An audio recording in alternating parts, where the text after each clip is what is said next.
WCW Nitro versus WWF Raw is war. The day is March 10th, 1997. I'm Spencer. And I'm JD. And this is The Heel Turn.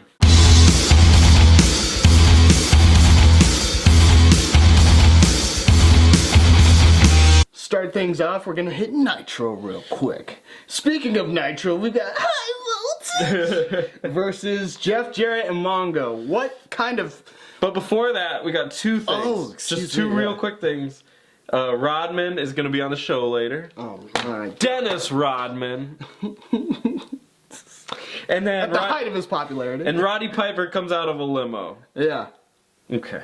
Then High Voltage versus Jeff Jarrett and Mongo. I was gonna say, what? Give me a match or give me a show that doesn't start with these guys off now. Jeff Jarrett and Mongo? Yeah, they always, or at least one of them. Yeah. Always starts off, we're gonna start the night off right. And then, I don't know, they probably go drinking. Of course, Jeff Jarrett and Mongo have a history. They're supposed to hate each other. They're kind of arguing over Deborah.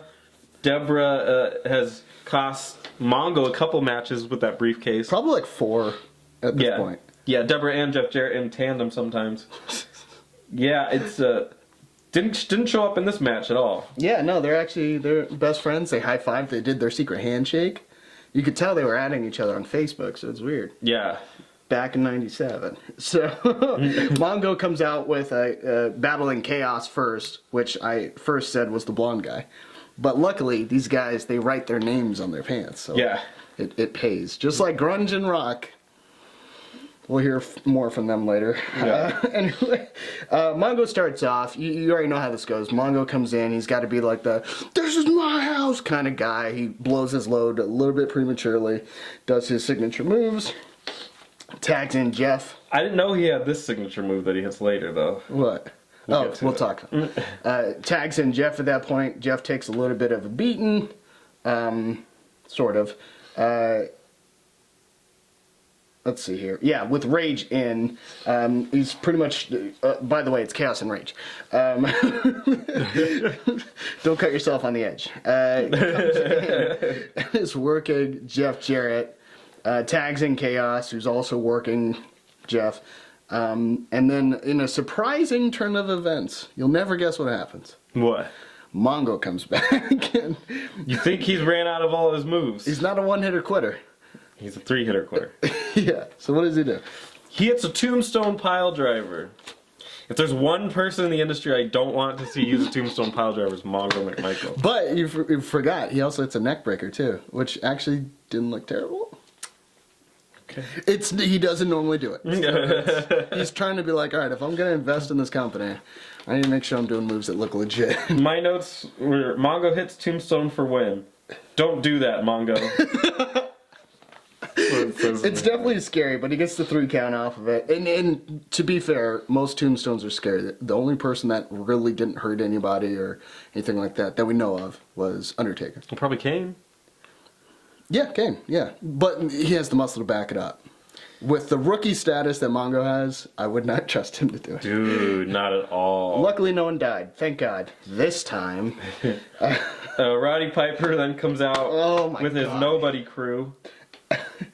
That's John Tenta and then 2 complete unknowns. That they still haven't even given names to yet.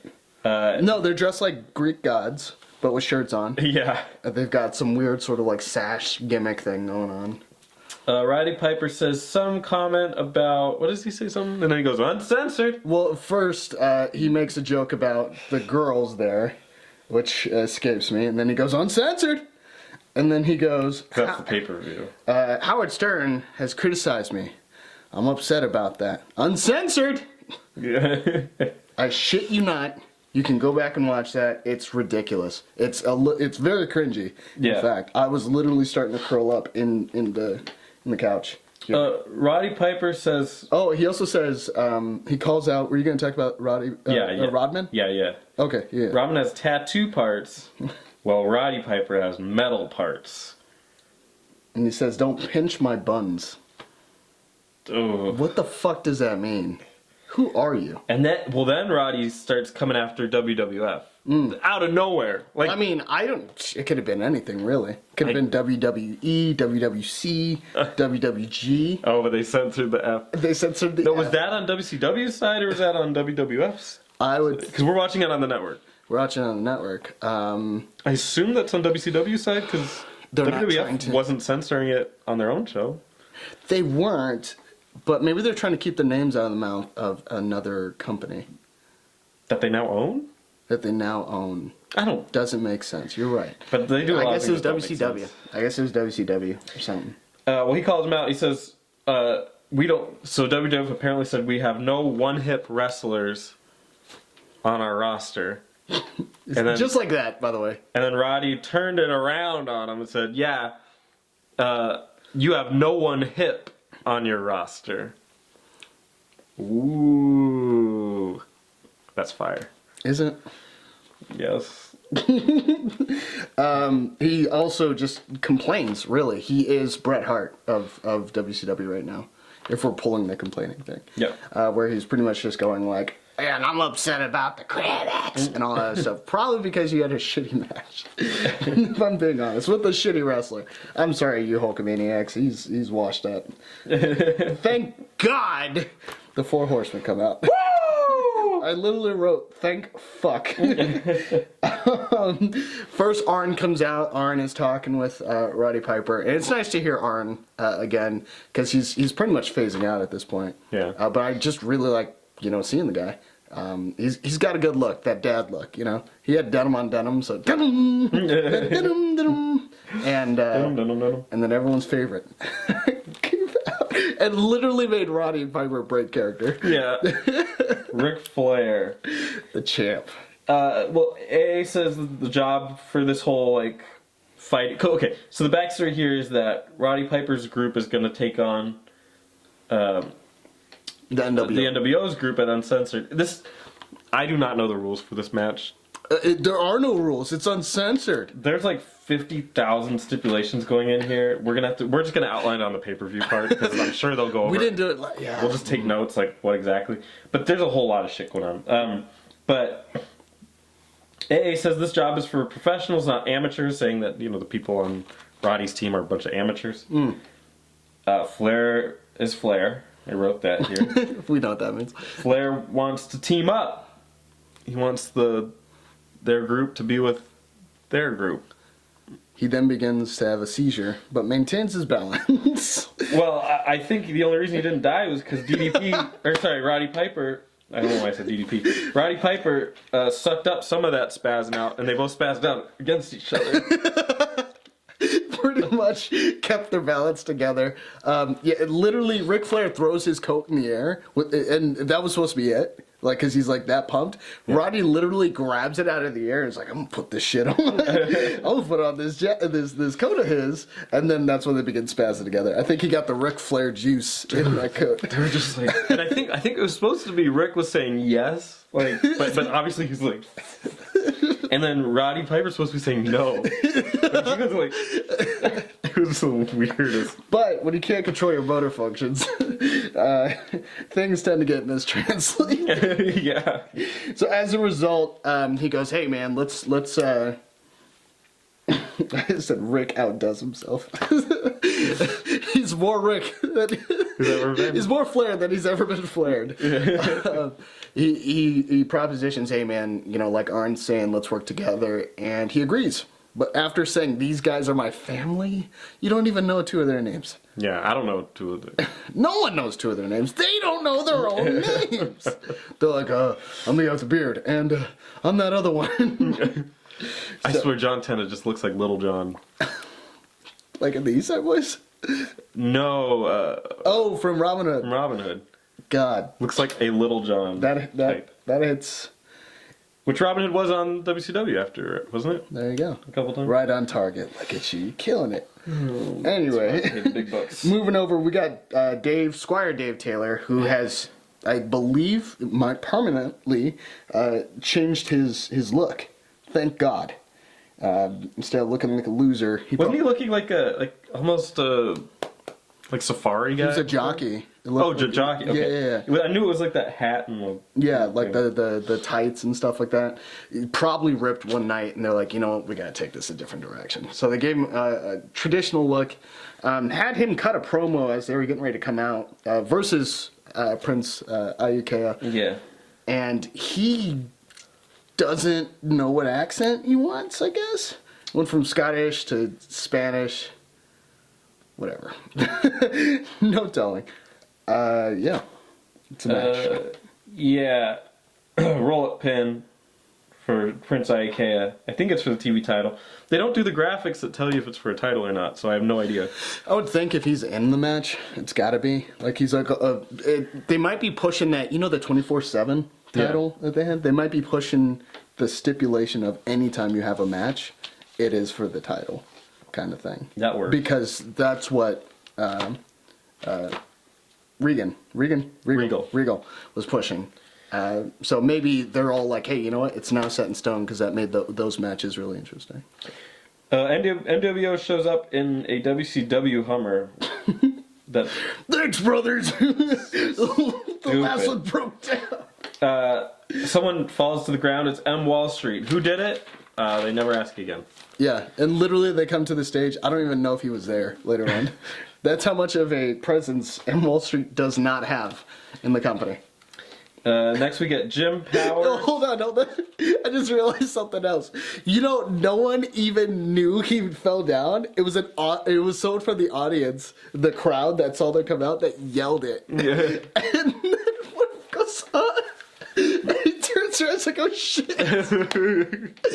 No one cared. You know. It's that guy. Hulk Hogan's not even going to turn around. Yeah, he was already gone. He's just like, fucking brothers. Just keep going. God, remember the last time this happened with the Bubba? Yeah.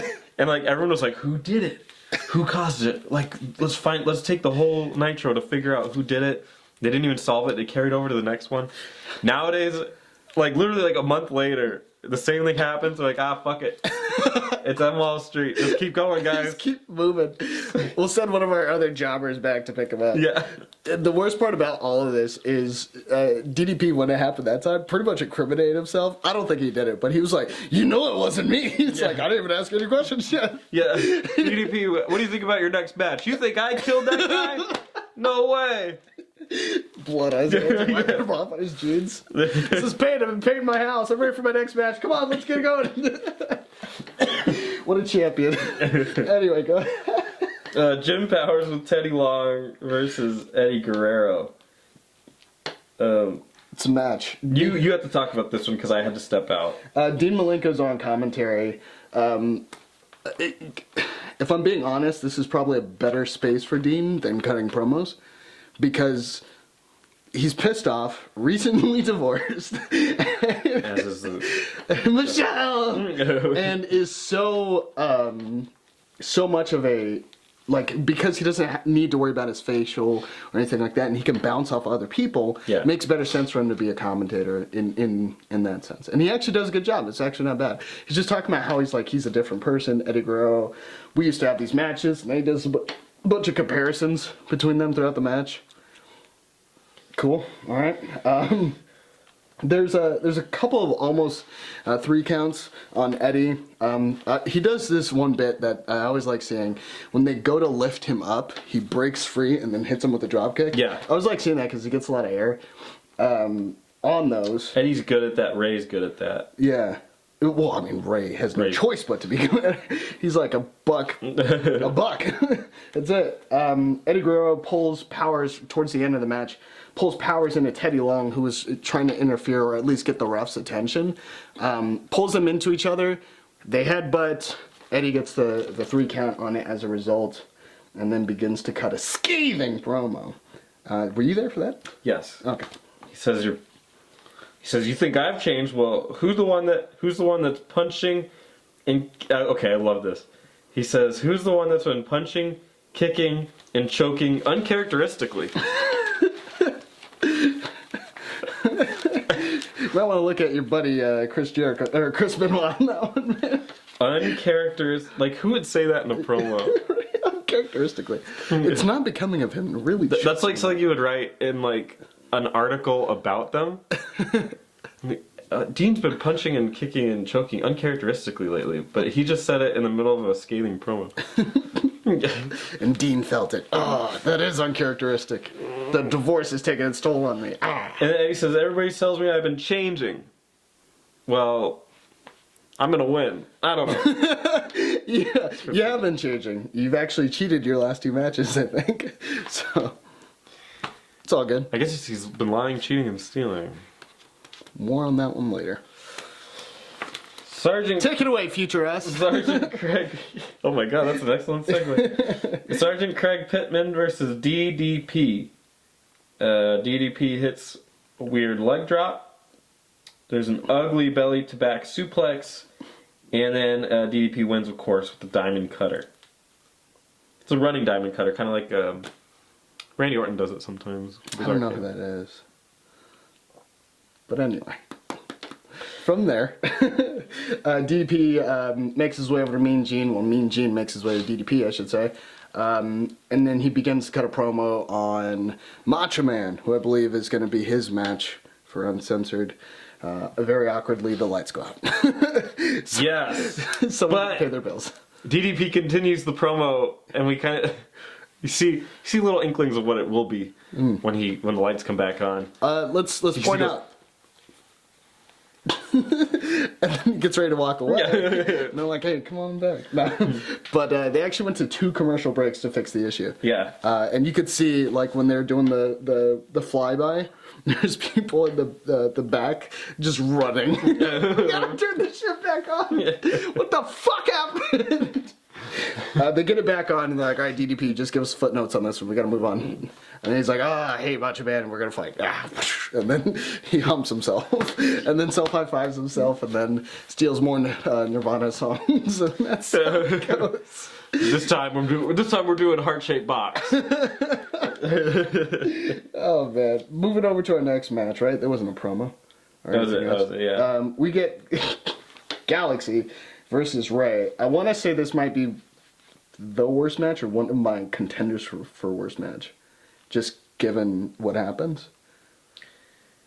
Oh, you know what? I know what my worst match of the night is. I just remembered. Anyway, I disagree, but go ahead. Well, I mean, it's a contender is what I'm saying. Okay. To start off, Galaxy gets this. Galaxy. It's like an RPG. We have Galaxy. You wrote a lot more than I did on this one. Gets drop kicked out of the ring. Looks really fucking weird. Actually was making it look like he was the one that was going to go in the water, but with the lucha mask and all that stuff, there's a lot of logistics involved, so probably wouldn't have been the best idea. I was hopeful though. Galaxy at that point, a little bit further on in the match, is tight-roping it to really push it on Eddie, and Eddie just goes, you know what, no. I'm going to shake this thing around a little bit. Or Eddie. Ray. They all look alike, you know, it's okay. My people. I am joking. But Ray Mysterio Jr. in the lucha mask. Yeah. I'm mixing them up because they were both luchadors. Yeah, so there you go. One and the same. Come on, guys. Ray tampers with the rope, which allows Galaxy's balls to get crushed. And then from there, he misses his moonsault a little bit later on in the match. I mean, outside of that, it's just fluff. It's your typical Rey Mysterio is running circles around the other guy. Ray wins with a springboard Hurricane Rana. It doesn't look very good. I think we decided it's Galaxy's fault. Yeah, just considering he didn't tuck, it doesn't look like. I mean, it was not Galaxy's. After the moonsault failed, I looked over to him, and I was like, he's not having a good day. He gets his balls crushed, he gets drop kicked almost into the water. I mean... Can we talk about the setting here? Sure. Real quick? It's in this, like, outdoor arena, which normally I don't like the outdoor stuff, but this one was kind of cool. Yeah. And it had, like, pools of water all around it. And this is going to be a staple in the company, I believe. They're going to come here a lot. Yeah. It's a horseshoe, and then it has like a small little, like its own, maybe a hot tub section over there too. Yeah. So there's pools of water everywhere and around the ring. Yeah. I mean, there's a little bit of room around the ring that you can move, but like that is like there's like a fence, and then it's just pools. Yeah. And Really cool. You could see every wrestler when they make their way to the ring, they're like, all right, fucking camera guy, get the fuck out of my way. Or they're looking down a lot because it's a rickety old like setup they got going on. They pretty much had to bridge between an island and then another bridge to the area where the ring's at. So setting that stuff up must have been a bitch. And I can just imagine taking it down. They're going to have to drain it just so they can get everything out there. Yeah. So definitely interesting. They should have did a TLC match out there. That would have been hype. Sick. Fall into the water. Yeah, from the ladder. Oh, call it a day. Good night. Anyway, Hurricane Arana, and yeah, there's one. John Sensio from MTV. He's a VJ. Remember MTV? Remember VJs? I've never seen this guy before, but apparently he exists. Pamela Rogers is Miss Nitro. They found her on the beach. She'd been living there for about a week. She looks horrified. She's paraded around the ring for a little bit, and they announced that I think some of the NWO members will be on MTV's Fame or Shame. You wrote way more than what I wrote. I just literally put, they have a sort of bikini contest thing, but it's not even a bikini contest. Yeah. That was a premature assessment. I was like, I see where this is going. If the what's it called show, the biker thing is anything to go by, they're just, or no, that was the, what's the NWO pay-per-view? Sold Out. Sold Out. If Sold Out was anything to go by, I was expecting more women to come out. More not attractive women? Yeah. Oh, God. So that's it for that one. Baby got back. Baby, get back. That's how you do it. Anyway, moving forward, we've got, I literally couldn't put everyone's names because I didn't know everybody. I got them. Okay. We got the French Canadians. Yep. Roadblock. Yep. And Greg Valentine. Didn't know him. Versus Lex Luger, the Steiners, and the Giant. Huh? Got it. Or am I? Lex Luger, the Steiners, and the Giant are Team NWO for Uncensored, right? Team NWO. Or sorry, Team WCW. Yeah. There's 3 teams. Yeah. Which doesn't make any sense. We'll go over it when we get there. Yeah. I want to point out Paul Anderson is back referee. At least that's what we noticed. He was back. It's like, what the fuck? Weren't you fired? Yeah, he should have been fired. Maybe because Eric Bischoff got suspended, he was reinstated. Oh, that might have been the story that anyway. They never talk about. They brought it for like a millisecond and then never brought it up again. Maybe it was supposed to be that Eric Bischoff. What are you doing, Tony? You're goofing. Anyway, go ahead. Oh, Greg Valentine and Lex start. Yeah, it's SGT. Oh, Scott. It's not a G. Scott suplexes Roadblock. I thought that was cool. Yeah, he's a heavy fella. Roadblock is a big boy. Yeah. And then Giant choke slams Roadblock, and that's the match. Yeah. I put giant power bombs, but I don't think I was paying attention to us writing it down. It's like, yeah, that's what he did. I literally wrote, why was this a match? Followed by they all cut a promo. And really all they do is just, it's a circle. Okay, so in the, they outlined the stakes of the match. Yeah. They did not outline necessarily the rules of what this is. Come on. But they outlined the stakes. And then they said, that sound about right, Luger? And he goes, I think so. He's as confused as we are. He's confused as fuck. He's like, I think, Mean Gene, but whatever, man. Don't run up I'm just here to wrestle. Don't give me all these equations. And then Giant says he's excited about his team. He's got the masters of the suplex and the Steiners. The master of the rack, which is Luger. And then he's a fire-breathing giant. Or dragon or something. He's fire-breathing something. Giant, yeah. I was expecting dragon. I was like, nope. Okay. And Rick Steiner says he's never been right. Because they said that he's not in the right state of mind. And he's like, yeah, I've never been right in my mind. And then just barks, and then the audience barks back, and then you're questioning wrestling. And then Mean Gene asks Lex Luger, he asked him, like, are you, something about the, I don't remember what he was asking. And Luger was the same as me, I guess, because he was not listening. And he says, the sound of these fans, I didn't hear a word you said.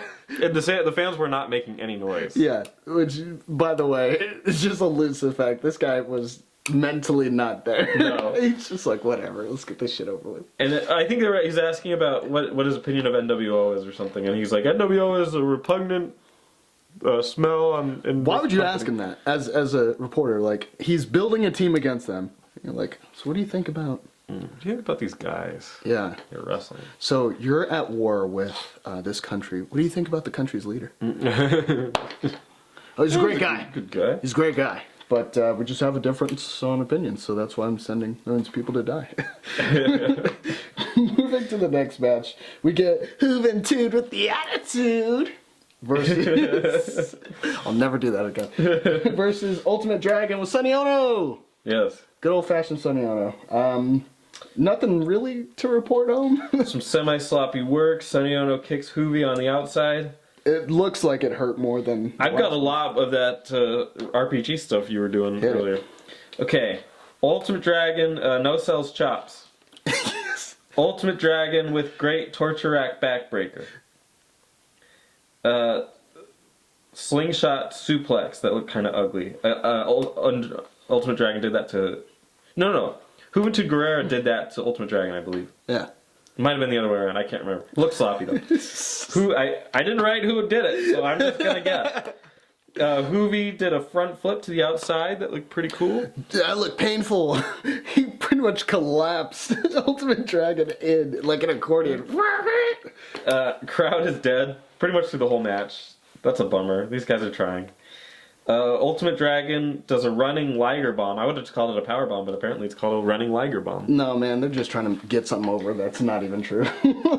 Story here is Ultimate Dragon is not pinning, although it never becomes a thing because he then wins with a Tiger Suplex with a bridge. Which is a pin, but... And then Sonny takes a picture because that's what Asian people do when they travel. Oh, dude, he totally kicked Juventud. Yeah. Oh, yeah, Like 2 or 3 times after they won, and then he's like, all right, let's take this picture. They put this on my Instagram, my Insta story. It is what it is. Next up, we get Chris Jericho versus Scotty Riggs. Who comes out to the greatest theme. American males. American males. That song sounds like if aliens had to write a song about cool guys. It's like the ambiguously gay duo. Yes. Oh my god. That's what that reminds It's me. exactly like that. Every time I think of that, so it's just like... I love that song has that part of it, and then like the 80s rock, 80s metal, and he's like singing passionately, and then he goes, American male. This is the worst, best song ever. It really is. That's some Shockmaster levels of horrible. Chris Jericho, obviously, he's the best. You wouldn't know watching this match. You wouldn't know. It ends in 2 minutes. It starts off pretty strong. He's definitely working faster than Scotty Riggs. I don't know if he's trying to do that on purpose or not, though. Like there's literally a spot that they do where he's like, all right, dude, you gotta, off the ropes. You're coming at me. I'm going over you. He literally paused for like 2 seconds, like, bro. And then he's like, all right, great. And then he jumps over. Yeah. And he's a tall dude, too, so he's got to dig deep when he goes down. So timing had to be an issue or a factor there. We get over to a bridge suplex by Chris Jericho, which was nice, of course. And then from there, probably the highlight of the match at this point, Buff Bagwell, for whatever reason, just hates Scotty Riggs now. They were the tag team, American Males. I don't know how long ago that was, though. Are you okay? Oh, it's your deep in thought. I don't know how long ago that was, but he just decides, you know what, I'm part of the NWO, part of a real staple. Let me come out to the ring with a leather belt and just whip my old teammate, whom I no longer like. Anyway, so Buff Bagwell comes out. He whips his old teammate. You get a DQ. He's wearing black. This is so 90s. He's wearing black cut-off jean shorts. That are pretty high up there. Very high up there. Which, I mean, styles come in they cycle back around, so that is sort of like common now. What? It is? Yeah, actually. Black? Well, not the black part, and not the denim part necessarily, but the fact that they're that high, yeah, that is more common. Well, I like it on a girl. What about on me? I would not. I'm disappointed. You know, I've got the legs that I can't think of a rhyme. Yeah. Anyway, Scotty Riggs wins because, of course, he does. Which, honestly, I think is kind of BS, just considering that he won. They should just throw it out. But now it's on Chris Jericho's untainted record. It's a loss. Is it untainted? Didn't he lose it sold out?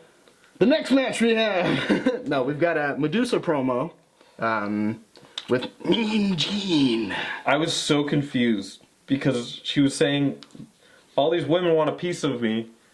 All these women are saying that they're better than me and they want their number one contender for this. It's like, there hasn't been a women's wrestling match in like at least 3 months. Like, not even a match. Not even a build up. Except for last week. Yeah. That like, was it. So what the hell? Well, technically there was a match. Technically. When? That was, what's it called? Woman and they were accessories to the match in that sense. And I don't mean to objectify them, but I mean it more in the sense of like they were hoes. But they were just sort of there. Yeah, they weren't really the highlight per se. I mean, woman could get it, so I guess, but still. But if you notice, we'll talk about it a little bit later. Well, actually, it comes up right next. She's talking about Luna Vachon. Yeah. I put Lucy for some reason. Luna Vachon, and talks about like, oh, get over here and come fight me if you want to get it. Which I guess is them building up to that, and eventually might even happen uncensored. I hope it does. What the hell else? We'll get something out of it. But we lead into the next match. We've got everyone's favorite Garden Gnome.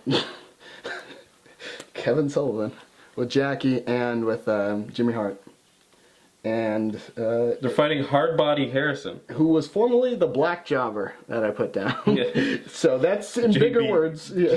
BJ over here. HBH. His body was hard. Yeah, he's definitely in shape, but I feel like they did the man dirty. Very. He didn't get one single offensive move in. He pretty much gets destroyed. The match gets tossed out because they both go out to the ring, and then he's getting tossed around close to the beach, but not on the beach. Maybe they didn't have a permit to go out to the beach. I imagine that Kevin Sullivan took him all the way out to the edge and was going to throw him in the beach, and then read that sign that said no lifeguard on duty. And he's like, oh, okay. Shit. And then he quickly turned. He literally goes, he's black. Well, then you're gonna go swimming. So he brings him back in, being the nice chauffeur at this point. And keep in mind, Jackie's also beating up on him. She hits him with a suplex. She's obviously got muscle. Yeah. You don't need to keep proving it. We believe it. But like the gimmick now is Kevin beats them up a little bit, throws him out of the ring, or Jimmy Hart distracts the ref, and then she gets her beat down in, and everyone goes whooping and hollering because the girl's getting hers, and then throws him back in the ring. I will say the second time that they threw him out of the ring, I don't know what the fuck Kevin Hart, I was about to say, Kevin Sullivan was doing, but he literally threw him on his neck to like get him out of the ring, right where the stairs were at too. Yeah, it looked shitty. I was like, dude, what are you doing? Like, he's a new guy. Like, just fucking calm down. I don't know if he's taking out his aggressions on Benoit, like banging his wife or whatever, but for whatever reason, he gets thrown into the water after getting tossed around a lot, and then they begin to cut a promo. This was what I was mentioning, by the way, is it seems like Jackie might be trying to get into the women's wrestling through association with Luna Vachon and Medusa. Okay. Because she was sort of mentioning, hinting at like being the toughest like woman and all that stuff. So might see it. Jimmy Hart just does their too legit to quit line, and then Kevin Sullivan shows his support for Roddy Piper in the Four Horsemen, and one of the most confusing promos I think I've ever seen. It's like, oh man, I wrote this. But it basically says you need to win, no excuses. but doesn't offer to help. I don't know what it heels or phases or what. All I can say is thank God he didn't do that fucking stomp finisher. Yes. That is the ultimate burial, losing to that. I wish they had squeaky shoes every time he did it. Oh my god. We should do a cut of all of his matches and just insert squeaky noises. NWO comes out. It's Dennis Rodman is in the NWO now. What do they call him? Like Hot Rod or Hot Rod. yeah, making fun of Roddy Piper. They offer Sting an NWO shirt. He's not happy about it. The shirt looked a little small. Maybe he was just sad he didn't get a good shirt. Yeah, it's no My Chemical Romance on it. Yeah. It's like, oh, I don't want to wear this. Dude, I get that the whole Sting thing is like be quiet and like be brooding and everything. But is this too much? He'll be wrestling by the end of the year. But the thing is he's still in... We're in March. We're in March. And he's going to start wrestling in like December? He has a legitimate... Well, he's going to be at Starrcade. Right. But he has a legitimate year where he doesn't say a single word live. From the moment he debuts and actually has the full thing. Because he debuted and it was all white, but it was still his normal Stinger look. Didn't really sell too well. But then they did the full thing. And he's like 7 months in or 6 months in or something like that. He just stands there and sulks. Yes, and I gotta be honest with you. As a kid, I bought into it. Really? I was a mark. I was just like, yeah, get him, Stinger. Come on. It's definitely different. I'll give him that. Don't fucking like it. But It's different. as an adult, I don't like it. But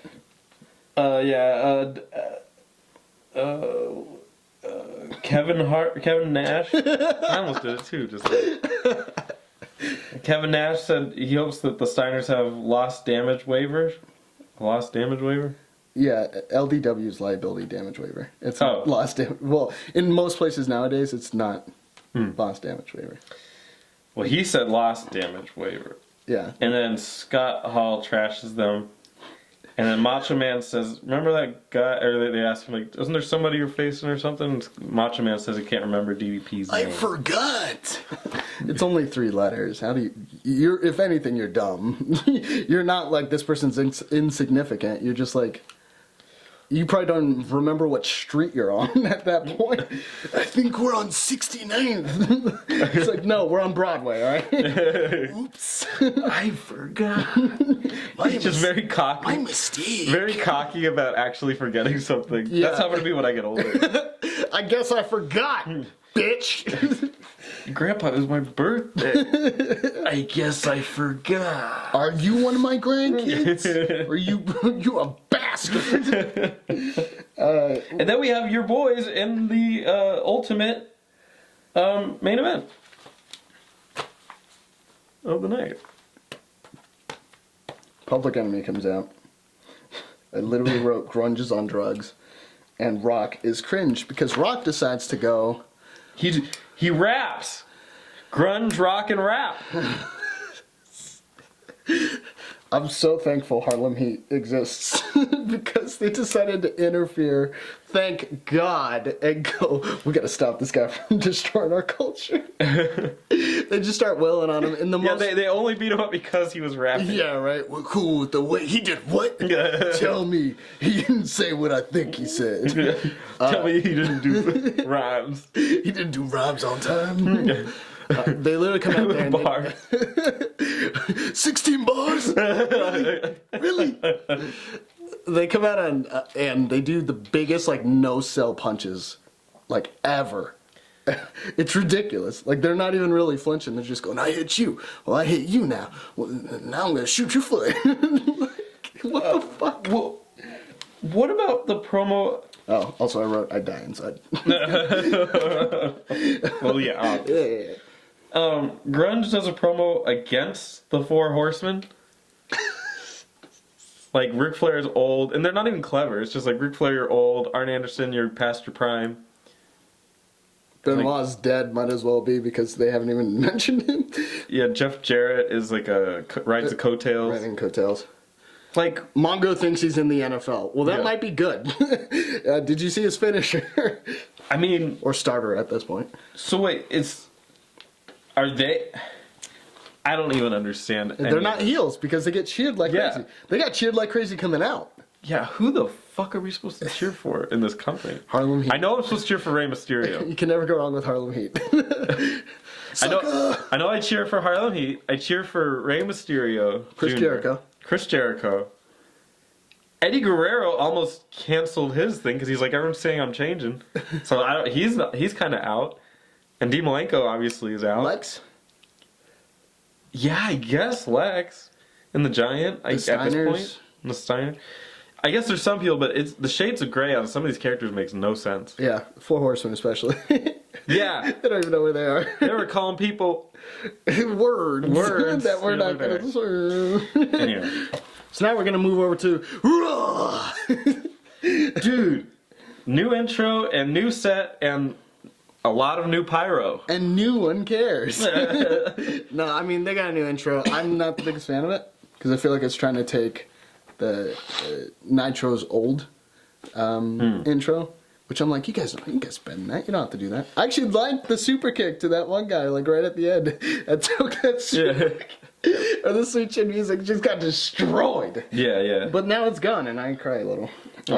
Psycho Sid, to start off the set, or the night, comes out, does his weird little fist bumps to people, aggressive fist bumps, like he's gonna kill you if you don't fist bump him. He comes out and he cuts a promo on Undertaker. It's like he's teaming up with Undertaker to take on Vader and Mankind tonight. But he's conflicted because he has to wrestle Undertaker at WrestleMania. Yeah. So what's gonna happen? Doesn't trust Paul Bearer. Thinks it's a trap. Oh. There's one little thing. What? He wants to put Undertaker in the cemetery. Wait, what is Once and for good. Yeah. Once and for good. And I know I only have half the brain that you do. Sorry, man, that wasn't a work. That was all you. Undertaker then comes out because luckily, he's not taking his time. Yeah. And gets a gong. He's like running. Yeah. Ultimate Warrior. Yeah. His way to the ring. Fucking high five at everybody. Face paint on and everything. He comes out and he says that he wants the belt so he can bring it to the creatures. Yeah. Now fill me in because I didn't grow up with WWF. I don't remember this part. I don't know the creatures.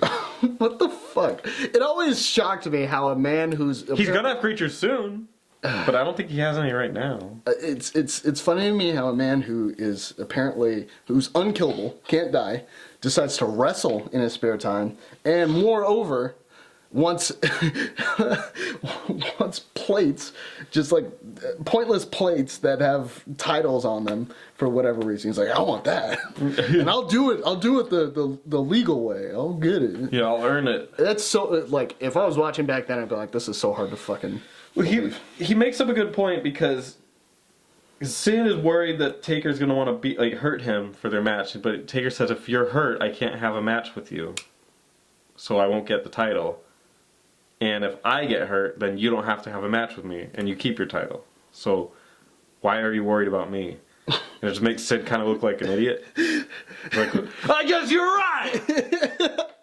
But before the logic can actually set in, Paul Bearer comes out in a shrill of a voice with Vader and Mankind, and pretty much taunts them at that point. Mankind and Vader come to the sides of the ring, hop in. Mankind destroyed, gets fucking annihilated. At least Vader punches back, but still gets knocked out of the ring. Then they look at each other and they do a buddy cop wink, followed by a secret handshake they developed, and then they both drag themselves in the underworld.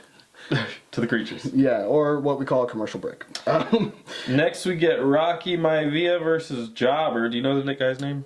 Tony something. I actually put Tony something. Tony SpongeBob is what it looks like from where I'm reading. No, well, my handwriting sucks too. So they're getting ready to start their match, and the fucking stupidest thing happens. Iron Sheik, literally before they wrestle, comes out and goes pretty much, and the Sultan's there too, and then some other And fuck. Bob Backlund. That's Bob Backlund? Yeah. Get the fuck back in.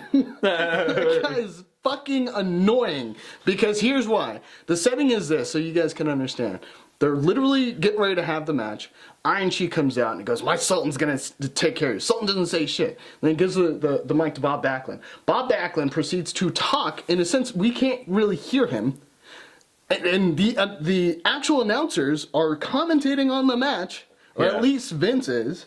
And he's the only one calling it at this point. And even Jerry Lawler's like, hold on, I'm trying to hear what he's saying. And it's just like, why is this all happening in conjunction? Like, this is too much. This is unorganized. Yeah. So Rocky wins, I think, in 2 moves. Hits that, like, across the ring crossbody. He does that DDT that you like. And then he crossbodies almost from one turnbuckle to the exact opposite. He gets some holy air. shit. He's got some hops. He's got Air Jordans and jumps off, takes out Tony, whatever. He buries him, as I put it. Sultan comes in literally immediately and they start Like Rocky knocks him away. Yeah. And then escapes out of the ring and is joined on the ramp by Tony Atlas. Good old Tony Atlas. His dad's tag team friend. Yeah, which is nice to see, but how does that tie in? I guess WrestleMania, he might have an appearance there too. Maybe. We'll see. Probably. That was a very weird match. Yeah. Well, it only gets weirder. Okay, so your worst match was that Kevin Sullivan one? No, I said it was... don't spoil it. Okay. Let's get through it first. All right. So, next match, we've got Heavy Metal, I believe all luchadors. Yeah. Or former, like, luchadors. I mean, like, wear the mask. They could still have the style, but not wear the mask. We've got Heavy Metal, Pentagon, and Perioth, which sounds like a chemical. Yeah. And we've got Hector Garza, who sounds like one of my friends, Octagon, and then Latin Lover. Ooh, Latin Lover. You can tell Latin Lover loves because he's got a Playboy bunny on his ass. Wait, is it... Okay, is it Latin Lover that does the thing, or Hector Garza?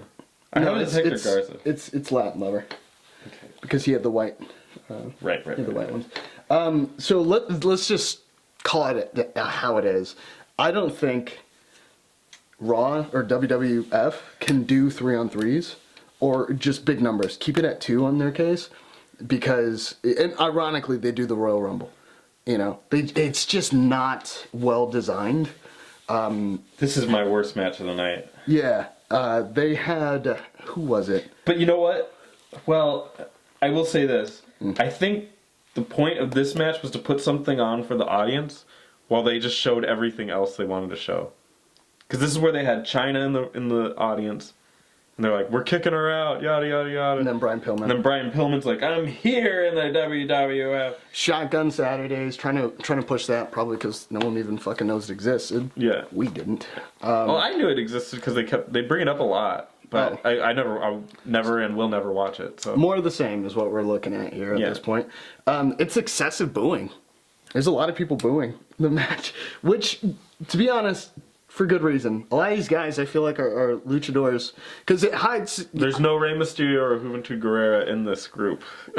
There's one. Heavy Metal was all right. Heavy Metal wasn't bad. I would have said Latin Lover was all right and Hector Garza was all right, except Latin Lover we'll talk about. Why don't you tell me? Tell me a tale. Oh my God, Latin Garza. Latin Lover. Latin Lover. Why did I rewrite Garza? Even after you corrected it, I was like, no, it's Garza. You're full of shit. It's definitely Latin Lover. Latin Lover is this guy. He's got like a Playboy bunny on his pants. On his bum. Yeah. Okay. He gets lifted to the turnbuckle, and I think from there he's supposed to do a almost like a frog splash, but into a crossbody or something. So what knocks what's the name back though? A Heavy Metal. He gets nothing. But he rolls. He just rolls. So okay. But he's supposed to be hurt. I thought he got hit with something. There was something going on there. We watched it like 3 times trying to figure it out. Just so he could get a laugh in. Because Latin Lover he jumps on the turnbuckle. He gets like thrust into the turnbuckle. Yeah. So that's where Heavy Metal is supposed to be hurt or like dazed. Yeah. And like stand there and get ready to catch him. I think he might hit him. Get ready to catch him in a big crossbody thing or whatever. But Latin Lover clearly, I mean, he turns around. He's not backwards. So he's seeing the whole ring and sees that Latin Lover did not do that. He rolled out of the way towards the ropes. You mean Heavy Metal did? Heavy Metal did this. I'm sorry. Heavy Metal rolled out of the way near the ropes and just kind of hanging out there. Like, he's just standing there. He's standing, walking. He's not doing anything. He's not a hard target. Latin Lover is like, he must have just been, well, I was going to fucking do a crossbody and I'm still going to do a crossbody. And he does the crossbody. It's a horrible looking crossbody. It's like a midair frog splash, but into nobody. And he just crashes and burns as hard as he possibly It could. was a bad. And then Heavy Metal just rolls him up for the win. But you have to see it. We created a whole new badge just for this. It's the botch of the night. This was horrible. It's wrestling seppuku. I couldn't tell if it was out of spite that he's like, well, I'm just gonna fuck it up then. And he just went for nothing. Let's go home. Crashed. The drugs are kicking in. Let's get out of here. That's what I challenge is to try to figure out what was supposed to happen there. Yeah, be the Sherlock Holmes of wrestling.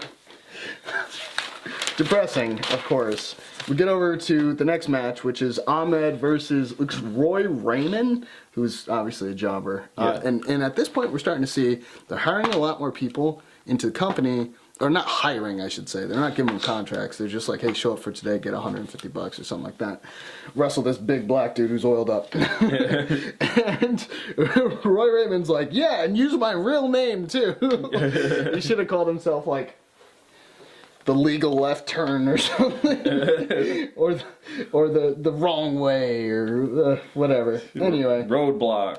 The jobber, I'm sorry, Roy Raymond, immediately goes for a suplex while Ahmed's like, yo, I love my people.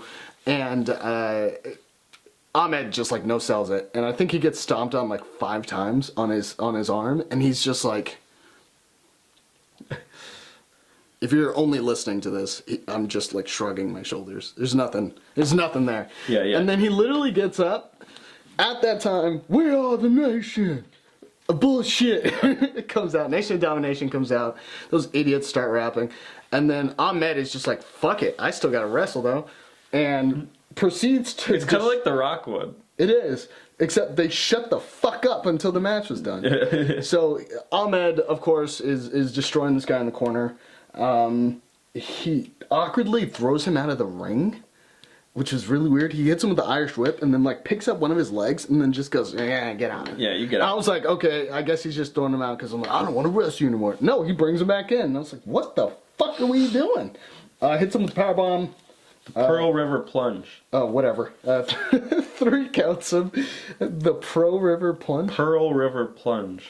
Is he from the Pearl River City or something? What is it? We'll Google it. Anyway, It's the double underhook powerbomb. we don't Sit down powerbomb. we don't claim to be experts, Nice. but we know shit. We know what we're looking at. Fucking expert. Either way, Farouk. I'm gonna let you talk about all this because I'm too scared. Oh, you'll be fine. Okay, well, Farouk calls him an Uncle Tom.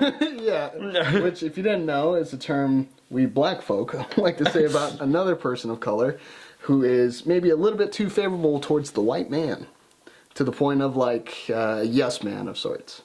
So he's pretty much saying, and he might even be directing it towards Vince too, when he calls him that, just saying like, hey, you're the Uncle Tom for Vince McMahon. Ahmed is not Knuckle Tom. I think Decidedly not. Yeah, it's very clear he's not. But I think they're just doing that to be like, hey, you're both black. Get some heat. Let's get some heat. So When they was, say when was everything- Rodney King? That was 90s? 97. Was it? Wait, no, is it? Either way. LA Riots. The race war not race war, but the riot kind of thing was going It was on 97. in this time around here. I think it was summer. It's getting there. But there was It's getting there. racial tensions were higher in that way than they were now. This makes more sense back then. Yeah. So, yeah, they were definitely like, all right, we're going to have a black guy wrestle another black guy. But Farouk is pushing the I'm African, but Ron Simmons is definitely not an African name. But that's okay. It's Uncle Ron, they should call him. Either way, Ahmed calls Farquad, I keep thinking it reads Farquad, calls Farquad a chocolate-colored punk. Which is hilarious to me because it's like me looking at you and being like, you fucking... No, it'd be like you looking at Rosie or something. Yeah, and saying that to him. And what's Rosie going to say? Oh, You're also chocolate. you're a caramel-covered punk. You bitch. What the hell? Like, if they said it themselves... Like, cause I gotta be honest with you. A lot of times you catch the wrestlers almost cursing, like they're getting ready. They're Didn't one of them say something like, "I can't say it. I can't call you that," or what? Somebody said something like that. Think so, but you also see it on ECW. You know what? Yeah, you know what? What? No, I mean there's plenty of words in the dictionary. Hit me with an insult, bro. tell me what time it is. Ahmed, after calling Farouk just the most insulting thing he could think of, goes, "You bring your boys, I'm gonna bring my boys." Who's he bring out? 2 white people. God. British Bulldog and Owen Hart versus the Black Jacks. And Jim Ross before the match is stirring up some trouble, asking about the European Championship that happened last Raw. Yeah. Pretty great match between the two. Match. Definitely. What was he saying? He's like, oh, you kind of looked at him funny. Yeah. After he won, he's like, stop trying to stir up drama. I'm sorry, and stop trying to start. I'm sorry. The entire time, and it was actually pretty good. I actually like that because you don't really see JR doing that kind of stuff. Yeah. But that's definitely interesting to see. For whatever reason, Owen Hart is either laughing or crying. I'm gonna go with laughing. Because the Blackjacks get the mic immediately before the start of the match, and they're like, "Let me tell you something," and then they go over to their side of their corner, really, and for whatever reason, I don't know what was said, but Owen Hart literally turns away like this from the camera. He might be laughing, something like that, but British Bulldog literally goes, "What are you doing?" Yeah. And it's staring at him the entire time, and it's just like, bro. Break eye contact, and then it leads to. I literally wrote. I'm assuming they pissed him off. I wrote. He hugs them aggressively. Yeah, Owen like tackle hugs. I like Bradshaw. you. Yeah. So, go ahead, because I know you want to talk about this. Oh yeah. There's a Vader and Mankind promo. Vader and Mankind are going to take on Owen Hart and British Bulldog for the tag team championships at WrestleMania. At Uncensored. Oh shit. And Vader says, "It's time. It's our time. And at WrestleMania, we're gonna do this." And then Vince McMahon kind of cuts him off. He's like, "Yeah, it's Vader time." And then ends the promo. Back to the fucking match. Vince McMahon just ended the promo for Vader. It's hilarious. It's amazing. He's so pissed off. He's like, "We're running out of fucking time here." I think I know why he did it, considering the finish of the match. What's the finish? Because it's not really that long of a match. Oh, okay. He's like, "Hurry up, because the match isn't gonna last much longer." Yeah. Okay. Sorry. Owen gets Bradshaw in the sharpshooter, and then, there's a little bit more here though. Real quick, Bradshaw does hit a cool pump handle slam. It's just nice to see him doing any wrestling moves because he's not very talented. And then Taz cuts a promo calling out Lawler. They've been going back and forth about their ECW drama. King says, Taz says, "Why don't you come say it to my face? If you say anything about me, I'm going to beat your ass." And then King says, "I'll say it to your face if I can bend down that far." Because he's calling him short. Anyway, in the match, Owen gets Bradshaw on the sharpshooter. British Bulldog wouldn't leave the ring. He's trying to save Owen from getting hit while putting on the sharpshooter. And then eventually they just disqualify the British Bulldog and Owen Hart, giving the win to the Blackjacks. The new Blackjacks, I should say. Next up, Taz runs to the ring, and he starts arguing with Jerry the King Lawler on the outside of the ring. And Jerry's actually trying to step to him. Yeah. Which is hilarious. Well, Sabu comes from out of nowhere. Sabu out of nowhere. Before RKO was a thing. The worst part, he already had a chair set up and no one knew he was there. He had everything set up and just darts onto the chair, does the springboard. They just casually, so gingerly move out of the way. And Sabu flies through a table. Taz actually had a questionable look on his eyes. He's like, What? so back it up. Like, that is his one job, is to jump through that table. He's like, okay, we're going to have Taz and the King have this big argument on the outside. And then we're going to have Sabu. He's like, what's he going to do? He's going to fly through a table. Like, wait, Sabu, what? yeah. Do you know what you want to do for this match? Oh, there are tables involved. I'm just going to go through. I think okay with you. I think he might have hit an audience member actually. With his foot? His leg like corked or like went through. It hooked. So someone might have taken some damage. That was the most bizarre thing. The funniest part about it, it took one table to put Sabu out because he stayed there. He was just like, oh. And then like a medic showed up, and I was like, it's not that serious. He's fine. He does this a lot. He'll get back up. Like, trust me, you should see his back. He's okay. But I guess he got like a medevac helicopter and everything. That was... Get him out of here. I relate it to something, but it's a spoiler for the future, so I'm just not going to bring it up. But I'll bring it up to you after this. Yeah, ooh. Leaf Cassidy takes on Miguel Perez in a match nobody wanted. No, he takes on the Yeti. or Sasquatch. Dude, he's so fucking Chewbacca. hairy. Miguel Perez is the dude from a couple Raws ago, that really shitty one. Yeah. Where he... the ECW takeover? He helped out Goldust while they were fighting Savio Vega. Yeah. Dropkick Savio Vega, also yelling Puerto Rico's better than Dominican Republic. Somewhere in there, I don't know where. It's lost in the tapes, but it's there. Paulie does a promo, says no more games. We're doing a debate, which in a way is a game.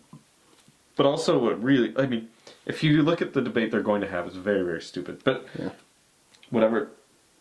Leaf dominates for most of it, and then he misses a moonsault. Miguel wins with a roll-up. Whatever. Ken Shamrock. Yeah, go Ken Shamrock. As he really came to the ring very humble. You can tell he's like this. He's got his hands behind his back. He's got slacks on and dress pants. Despite Ken Shamrock not being the best promo yet, or I guess ever, but really especially here, yeah, this was really entertaining. Yeah. Ken Shamrock is announced as the special ref for Stone Cold versus Bret Hart at WrestleMania in a submission match. I was thinking I Quit, but that's not what it is. Not yet. Submission match. There will be no rules breaking under his watch. No rules breaking. I guess no rules breaking. News. No one knows. The best part about it, or at least a funny part, Yeah. Austin actually interrupts and he's like, well, no one really cares. Ken Shamrock, I'm like, you might want to because he's the ref, but whatever. And then he goes, I'll stomp your little guts out. Which is, again, typical Austin. He threatens Shamrock.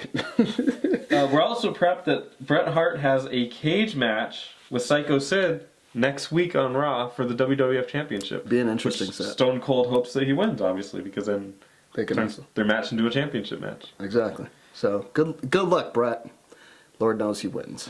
Anyway, the funniest thing about it is Bret's music plays right when Ken Shamrock's like, hey, Stone Cold, you can come out here, I ain't going nowhere. And then you hear that. And Stone Cold goes, He goes, is Brett out there? I gotta come out and whoop both their asses. And then he just darts off. Hilarious. And then Brett comes down in his I'm not gonna wrestle clothes. Yeah. He literally, here's the fucking like weirdest thing to me. This shit doesn't make sense at all. Brett comes down on Ken Shamrock's promo where he's talking about, I'm going to be the guest referee, I'm really excited, I'm really humbled to be here, all that stuff. It is about him. Why is Brett coming down to plug a completely different match on someone else's time? Because he's Bret Hart and he's awesome. He's a fucking idiot. He's a fucking idiot. Bret talks about all the complaining he's been accused of, and he said, well, maybe I have, but there's a lack of justice here. And but he's been given this opportunity. They see things his way. He's going to try to win the title in this cage match. And then he sort of addresses Shamrock. He says, look, I've been screwed. You're here? I've been screwed by Shawn Michaels. I've been screwed by Vince McMahon. I've been screwed by Stone Cold. I've been screwed by everybody. My fans, WWE. So Shamrock, you better not screw me too, or else... It'll be the worst mistake you make in your life. Yeah. Shamrock says he'll be fair. Stone Cold shows up and flips them off and then leaves.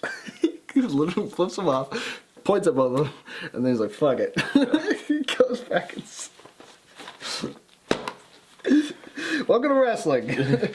Next match we got good old Billy Gunn versus Aldo Montoya. Yeah.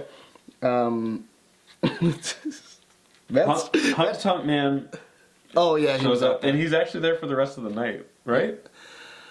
Isn't he? I guess he takes over for King Lawler. I believe so, yeah, when they do the what's it called, but I just don't like Honky Tonk Man at all, really. He's a Hulk Hogan to me. He is an artifact.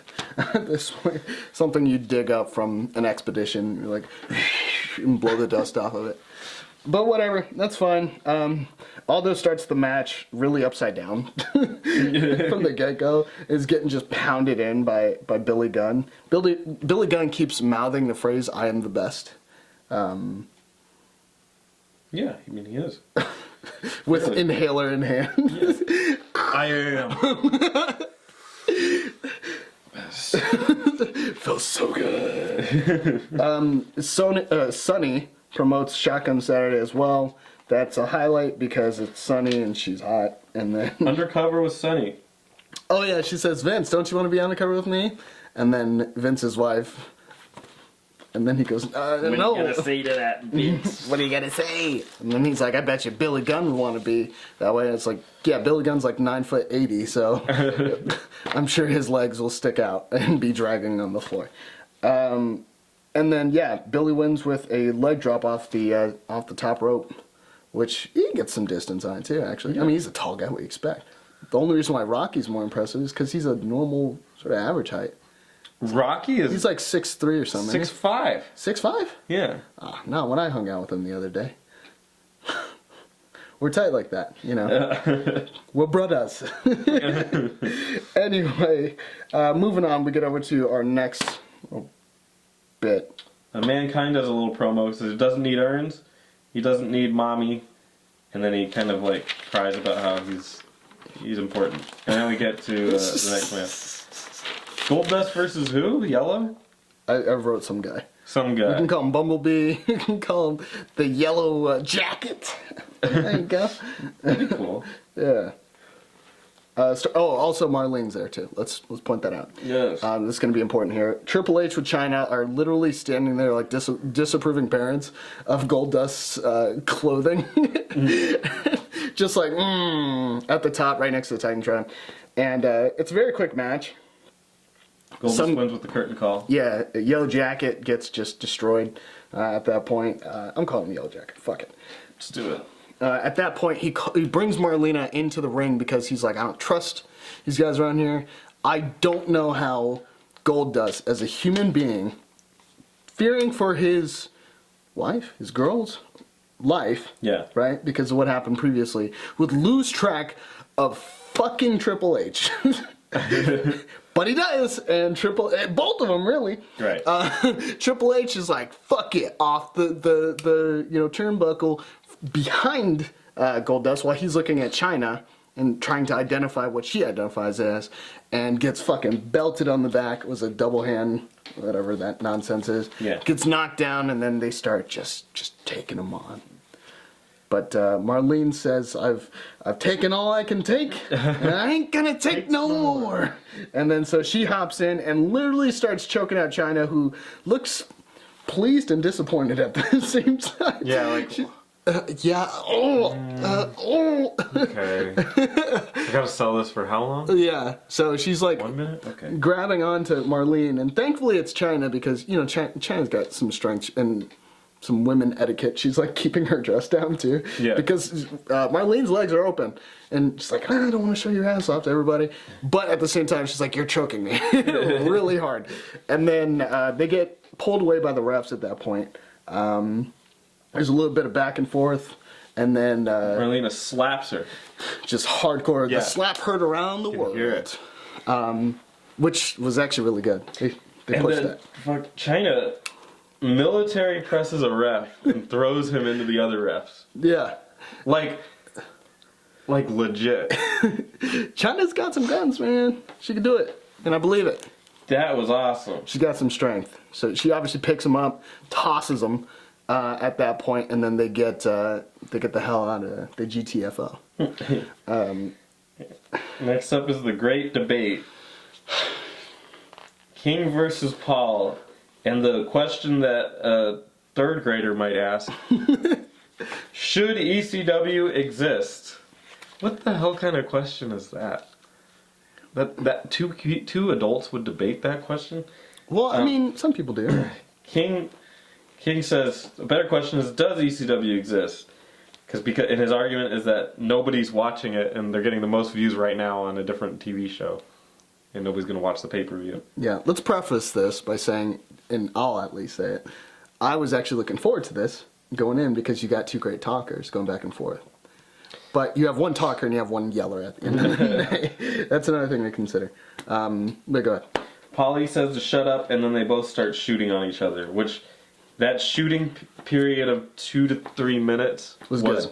Awesome. They were both taking some mean shots at each other. Mean jabs. Lawler talks about how Paul Heyman lives with his mom still, because he did. Yeah. And the only reason he has the company is because his parents are rich, and he just plays around with it. And just paid for it for you. And then Polly says, you have sons that don't even, like, you, okay, he also says, you have no contribution to this company, and there has nothing, that success has nothing to do with you, and then your own sons don't use your last name, because they're ashamed of you, which is They start cutting deep. kind of true. They start cutting deep.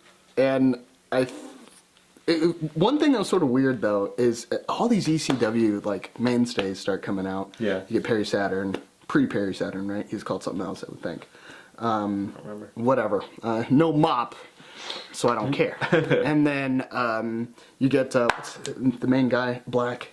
Tommy Dreamer? Tommy Dreamer comes out with the best valet, in my opinion. Girl can get it. I don't know her name, but she can get it. And that one dude that drinks beer with the kendo stick. Sandman. No one likes him. I hope no one likes him. He was popular. He's fucking boring. Anyway, there was actually a sign that said something about Sandman. Negative, not positive. And then, of course, you get the good old Dudley Boys that eventually show up as well, which it's nice to see them. They should have came out before half these other people showed up, but whatever. They're all coming out, but there's no WWF. Yeah, it kind of got really depressing because Jerry obviously doesn't have any friends because he's a bad heel and, like... Well, he's a good heel. Yeah, he's a but good he's heel. He's a bad guy. Bad guy. And nobody wants to back him up, so he's... But I'm kind of like, well, it's still your like. What do you expect? If I were a wrestler in WWF or something, I would want to defend it. Yeah. But even despite Jerry being out there, but nobody did. Triple H makes sense to go out there. Yeah, something like that. But nobody did, and he just kind of like, well, my people are coming out, and no one came out, and it made him look like a real chump. Kind of depressing. I also hand it to Paul Heyman because he actually put it back on track. They were shooting pretty hard on each other, and then he's like, all right, let's go back to wrestling. So, yeah. I literally wrote, There was 2 to 3 minutes of good stuff in there, and then it dragged on too long. Yeah, it is what it is. Next we have the main event, Mankind and Vader versus Taker and Sid. Yeah. This had every opportunity to suck, and it didn't really suck. Let's preface, initially, Undertaker was not out there. Sid came to the ring, doing aggressive fist bumps, and then the both of Vader and Mankind came out with Paul Bearer. And when they were out there, Sid was just getting destroyed, jumped, your typical stuff, and then all of a sudden you see people stand up, and you see the screen come out, and then who comes in? The good old Dead Man. First time running that fast in his life. Comes in, chokeslams Mankind immediately. He's just like, oh, he just blow my load all over you. Takes him down, and then they start working on the outside of the ring at that point with Sid and Vader remaining inside. Taker and Sid. I mean, Taker accidentally hits Sid on the outside at one point, and then they start fighting. Taker does a chokeslam on Sid. Yeah, lays him out. And then turns and does his dive to the outside on Mankind and Vader. Clips his foot, but who cares? He still makes it. Yeah. And that's awesome.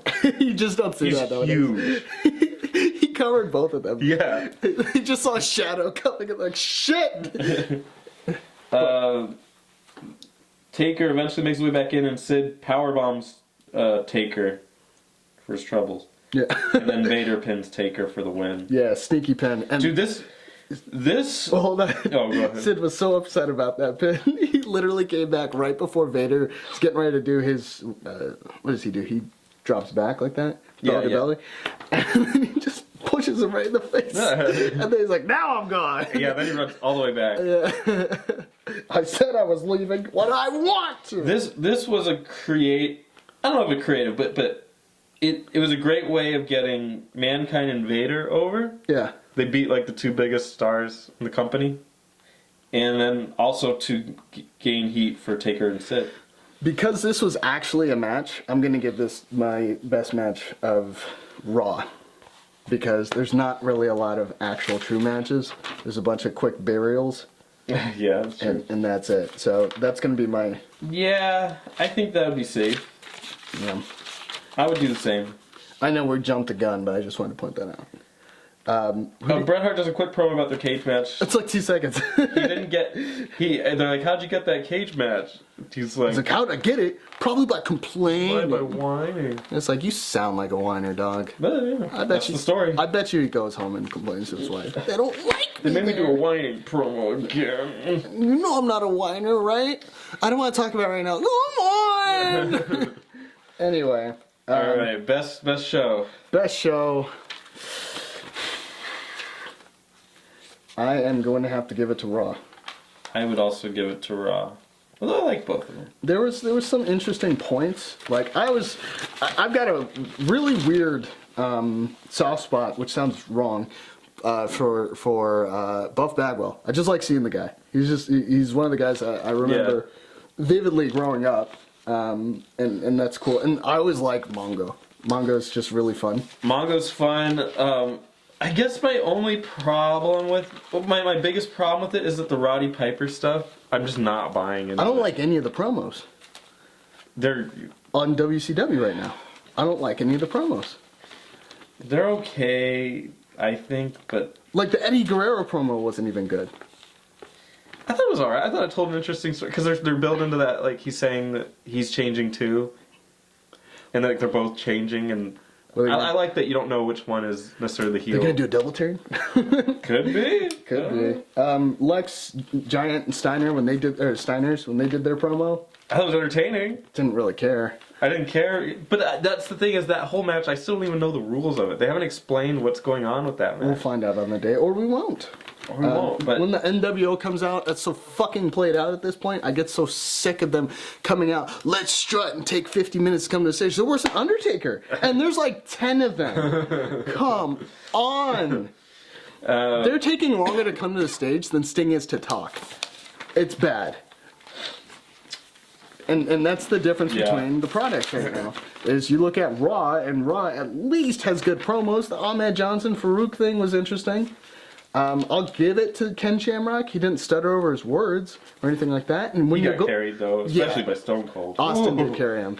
And Brett didn't even acknowledge him until the last 5 seconds. Oh, you here? Oh, sorry about that. You know, kind of a thing. Whatever. I mean, Mankind sucks on promos, and so does Vader. But the only reason why those are funny was because Vince's like, yeah, it's Vader time. Vader time, okay. Get the fuck out. So, I mean... yeah, there were some downs on both of these shows.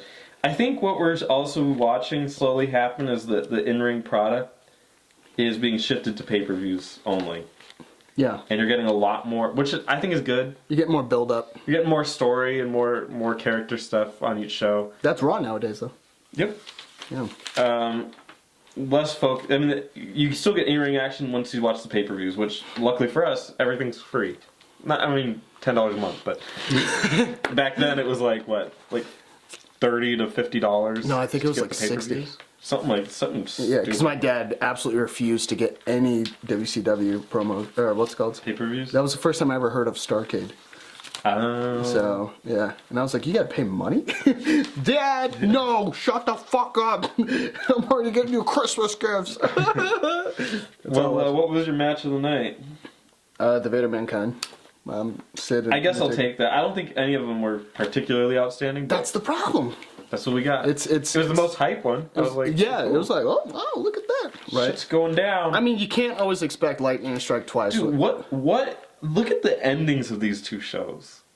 The end of Raw is Undertaker and Sid, who are fighting for the championship at WrestleMania, versus Vader and Mankind, two very imposing characters who are also fighting for the tag team championships at WrestleMania. Yeah. The end of Nitro was the NWO promo. No. Public Enemy. It was Public Enemy yelling about the Four Horsemen for some reason and then getting attacked from behind from Harlem Heat. Too black. Too black. Like fade to black. Oh. Yeah, pretty much. What the hell was and that? one has a pay-per-view sooner than the other. Yeah, their pay-per-view's next Sunday. Sunday. Yeah, it's ridiculous. What the hell? I to be honest with you, they fell asleep at the wheel these last 2 weeks because Raw's won these last 2 weeks. At least in our opinion. Yeah. Obviously, you guys make your own decisions and all that stuff. No, I don't think you should make your own decisions. I think what we say goes. This is fat. And then before we finish, your worst match, you're calling the Luchadors? I'm gonna say the Luchadors. It's just kind of a cheap plug and more just a waste of time so that they can get other things over. I get that that's what they wanted, and it's cool that we got to see that other stuff. But the match itself was like really, especially that botch, was really bad. I think the worst match of the night for me is still going to go to Kevin Sullivan. Just now that I've had time to let that simmer, I think, first of all, what are we prepping up Kevin Sullivan for? That's a good question. Because he's not feuding with anyone directly. I assume it's going to continue with Benoit? I think the reason why Benoit's not on is because the real life stuff is going on. Oh, could be. Maybe I'm wrong and my timeline's all fucked up, but it doesn't make sense to me to build him up for no reason. He shouldn't have a match every night.